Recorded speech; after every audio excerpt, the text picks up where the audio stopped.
Good evening friend, मैं रिंकी स्वागत करती हूँ आपका study with Sirisha YouTube channel पर। आज हम शुरू कर रहे हैं ओशनिया महाद्वीप। मैं आशा करती हूँ आप लोग स्वस्थ होंगे, मस्त होंगे और अपनी पढ़ाई में व्यस्त होंगे। अगर आपको ये सेशन अच्छा लगे तो इसको लाइक कीजिएगा, अपने दोस्तों को भी शेयर कीजिए और अगर आप चैनल पर नए हैं तो इसे सब्सक्राइब भी कीजिए। चलिए तो हम शुरू करते हैं अपना ओशनिया महाद्वीप को। ये तो इसकी इमेज हो गई, मैप। आप भी अपना एटलस निकाल के बैठिए ताकि हमें इसको पढ़ने में आसानी रहेगी। तो ये तो है आपका तिमोर सागर, ये है कारपेंट्रिया की खाड़ी, ये है आपका कोरल सागर, ये है आपका अराफुरा सागर, नीचे है आपका ग्रेट ऑस्ट्रेलियन बाइट, यहाँ आपका होगा तस्मान सागर,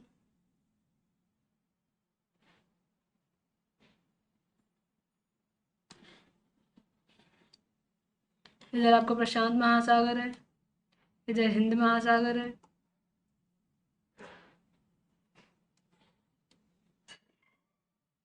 ये आपका ऑस्ट्रेलिया, ये एक देश है। इसके प्रांत हैं Queensland, New South Wales, Victoria, यह है दक्षिणी ऑस्ट्रेलिया या उत्तर प्रदेश, उत्तरी प्रदेश, ये है पश्चिमी ऑस्ट्रेलिया। ठीक ऊपर है आपको पापुआ न्यू गिनी, इधर है आपका न्यूजीलैंड,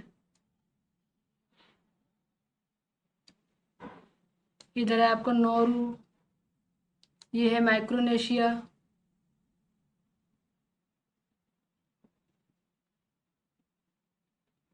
चलिए आगे बढ़ते हैं। अगला है ये हमारा भौतिक मानचित्र है, भौतिक। इसमें है आनेहेम लैंड, ये तनामी मरुस्थल है, ये किम्बली पठार है, ये ग्रेट सैंडी मरुस्थल है, इम्पोर्टेंट है, ये गिब्सन मरुस्थल है, ये भी इम्पोर्टेंट है, ये शिम्पसन मरुस्थल है, ये ऑर्टिशियन बेसिन है, यहाँ है आपका ग्रेट डिवाइडिंग रेंज, इधर है आपकी बृहद कोरेल, ग्रेट बैरियर रीफ है ये आपका केप याक प्रायद्वीप है,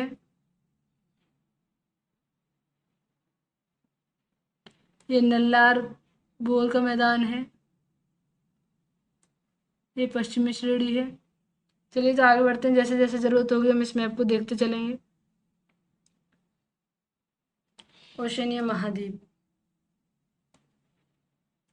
इसके बारे में जान लेते हैं। ये ऑस्ट्रेलिया, न्यूजीलैंड, मेलानेशिया, माइक्रोनेशिया और पॉलिनेशिया को सम्मिलित रूप से क्या कहते हैं? ओशनिया महाद्वीप कहते हैं। ओशनिया महाद्वीप में सबसे बड़ा देश ऑस्ट्रेलिया है, इसीलिए इसे कभी कभी ऑस्ट्रेलिया महाद्वीप भी कह देते हैं। इसमें सबसे बड़ा देश कौन सा है? तो ऑस्ट्रेलिया। और सबसे छोटा कौन सा है? नौरू, जो मैंने अभी आपको दिखाया था मैप में, ये है आपका नौरू। अगला देखते हैं, यहाँ अधिकांश द्वीपों का निर्माण ज्वालामुखी, उद्गार और प्रवाल कीटों द्वारा हुआ है। क्योंकि ऑस्ट्रेलिया के आसपास जो भी द्वीप हैं, या तो इनका निर्माण प्रवाल, जैसे ग्रेट बैरियर रीफ है, ये क्या है? प्रवाल भित्ति है। तो यहाँ अधिकांश द्वीपों का निर्माण या तो प्रवाल कीटों से हुआ है या फिर ज्वालामुखी उद्गार से हुआ है। आगे बढ़ते हैं। आगे हम पढ़ेंगे ऑस्ट्रेलिया के बारे में। पहले तो ऑस्ट्रेलिया महाद्वीप के बारे में कुछ।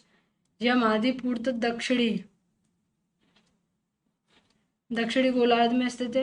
यह एशिया के दक्षिण पूर्व में स्थित है। जैसे ये है आपका एशिया महाद्वीप, तो इधर है आपका ओशनिया महाद्वीप और यह ऑस्ट्रेलिया महाद्वीप, तो इसके दक्षिण पूर्व में स्थित है और ये पूरी तरह से दक्षिणी गोलार्ध में है। यह विश्व का सबसे छोटा और सबसे कम जनसंख्या वाला महाद्वीप है। इसके उत्तर में अराफुरा सागर, ये मैंने अभी आपको दिखाया था, मतलब कारपेंट्रिया की खाड़ी है। वह दक्षिण में ग्रेट ऑस्ट्रेलियन बाइट है। एक बार फिर से देख लेते हैं। ये देखिए, ये है आपका अराफुरा सागर, कारपेंट्रिया की खाड़ी और यह है ग्रेट ऑस्ट्रेलियन बाइट। आगे बढ़ते हैं। अगला है उत्तर पूर्व में ग्रेट बैरियर रीफ व कोरल सागर है, ये भी देखा आपने अभी। दक्षिण पूर्व में क्या है? तस्मान सागर है। उत्तर पश्चिम में तिमोर सागर है, इनको देख लेते हैं। तो ये है आपका कोरल सागर, ये है ग्रेट बैरियर रीफ, ये है आपका तिमोर सागर,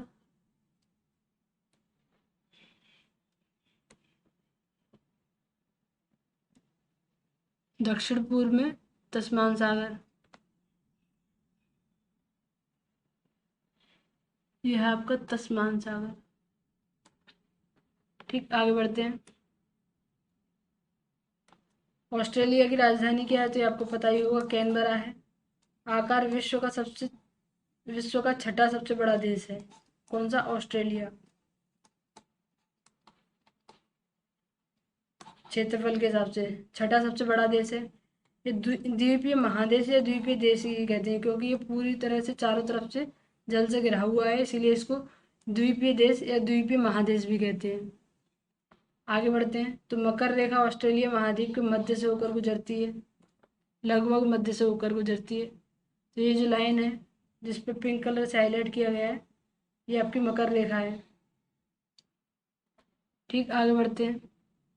अगला बिंदु है हमारा, ऑस्ट्रेलिया महाद्वीप के अधिकांश भाग में कम वर्षा होने के कारण यहाँ जल की क्या उपलब्धता कम है, जिसके कारण इसको क्या कहा जाता है, तो प्यासी भूमि का देश कहा जाता है ऑस्ट्रेलिया को, जल की उपलब्धता की कमी के कारण। चलिए, तो यहाँ के कुछ राज्यों की और उनकी राजधानी देख लेते हैं। तो पहला है क्वींसलैंड। क्वींसलैंड की राजधानी है ब्रिस्बेन। दूसरा है न्यू साउथ वेल्स, इसकी राजधानी सिडनी। तीसरा विक्टोरिया, विक्टोरिया की राजधानी मेलबर्न। दक्षिणी ऑस्ट्रेलिया, इसकी राजधानी एडिलेड। पश्चिमी ऑस्ट्रेलिया, पर्थ। तस्मानिया की होबार्ट। ये इसके दो केंद्र शासित प्रदेश हैं। एक है उत्तरी प्रदेश, जिसकी राजधानी है डार्विन, और कैनबरा। कैनबरा का तो आपको पता ही है, ऑस्ट्रेलिया की राजधानी है। आगे बढ़ते हैं। अगला हम देखते हैं ऑस्ट्रेलिया का भौगोलिक विभाजन। तो इसको 3 रूपों में बांट के देखा जा सकता है। पहला पश्चिमी पठारी क्षेत्र, दूसरा मध्यवर्ती निम्न मैदान, तीसरा पूर्व उच्च भूमि या ग्रेट डिवाइडिंग रेंज। तो देख लेते हैं।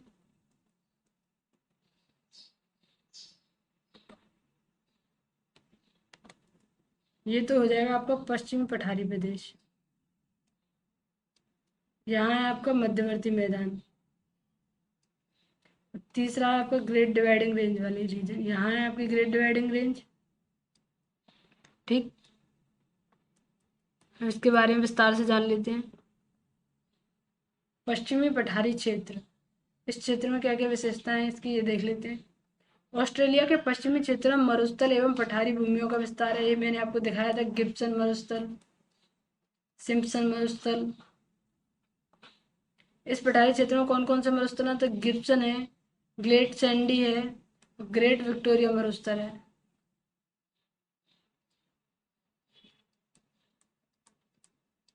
ग्रेट सैंडी और ग्रेट विक्टोरिया।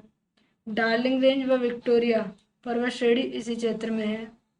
पश्चिमी पठारी क्षेत्र में है डार्लिंग रेंज और विक्टोरिया पर्वत श्रेणियां। इस क्षेत्र में प्राकृतिक संसाधनों में खनिज संसाधनों की उपलब्धता अधिक है। मतलब खनिज संसाधनों से संपन्न क्षेत्र है ये, जिसमें क्या मुख्य रूप से लौह अयस्क और सोने के भंडार मुख्य रूप से पाए जाते हैं। कालगुडी और कूलगाड़ी, ये क्या है, सोने की खानें जो कि पश्चिमी पठारी क्षेत्र में स्थित हैं। ठीक, आगे बढ़ते हैं। इन्हें भी देख ही लेते हैं मैप में। कालगुडी और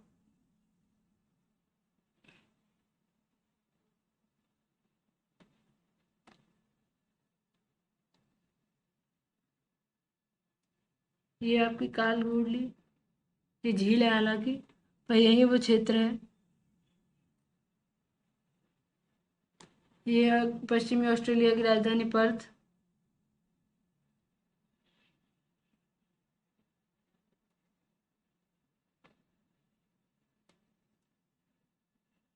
आप लोग एटलस निकाल के देखिए, आपको उसमें दिखाई देगा।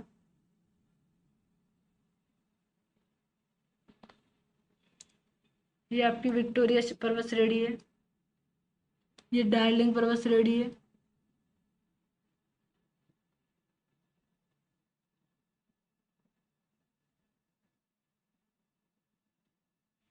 ये कैरी झील है यहाँ। चलिए आगे बढ़ते हैं। अगला है मध्यवर्ती निम्न भूमियाँ। तो ये है ऑस्ट्रेलिया में ग्रेट डिवाइडिंग रेंज व पश्चिमी पठारी क्षेत्र के मध्य इसका विस्तार है। ये मैंने अभी आपको दिखाया था।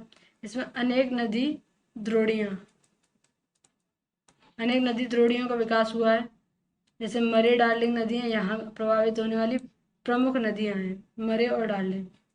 ऑस्ट्रेलिया की वैसे मरे और डार्लिंग नदियाँ ही प्रमुख नदियाँ हैं दो। अगला है मध्यवर्ती निम्न भूमि क्षेत्र समुद्री प्रभाव से वंचित हो जाता है, क्योंकि आर्द्र हवाएं यहाँ तक पहुँचने तक शुष्क हो जाती हैं, जिसके कारण वर्षा का अभाव होता है। किंतु यहाँ उत्सृप्त कुएं के माध्यम से जलपूर्ति होती है। मतलब कि भूमि से जो पानी है स्वयं ऐसे करके निकलता है, उत्सृप्त कुएं हैं, इन्हीं के माध्यम से यहाँ की जल की पूर्ति होती है। क्योंकि ये भाग जो है मध्यवर्ती निम्न भूमि पूर्ण रूप से मध्य में स्थित है, तो यहाँ समुद्र से पानी इसका नहीं मिल पाता है, इसीलिए यहाँ जल वो आर्द्र हवाएं पहुँचते पहुँचते शुष्क हो जाती है, इसीलिए यहाँ वर्षा कम होती है। जिसके कारण पानी का अभाव हो सकता है, लेकिन उत्सृप्त कुओं से यहाँ का पानी की पूर्ति होती है। अगली है हमारी पूर्वी उच्च भूमि या ग्रेट डिवाइडिंग रेंज। जानते हैं केप यार्क प्रायद्वीप से तस्मानिया द्वीप तक स्थित है। तो केप यार्क प्रायद्वीप सबसे उत्तर में है। ये है केप यार्क प्रायद्वीप और ये है आपका तस्मानिया। तो ये है यहाँ से यहाँ तक great dividing range.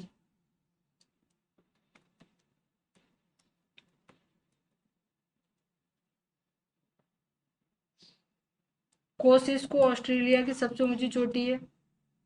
Great dividing श्रेणी जल विभाजक का कार्य करती है, ये बिंदु आपको याद रखना है।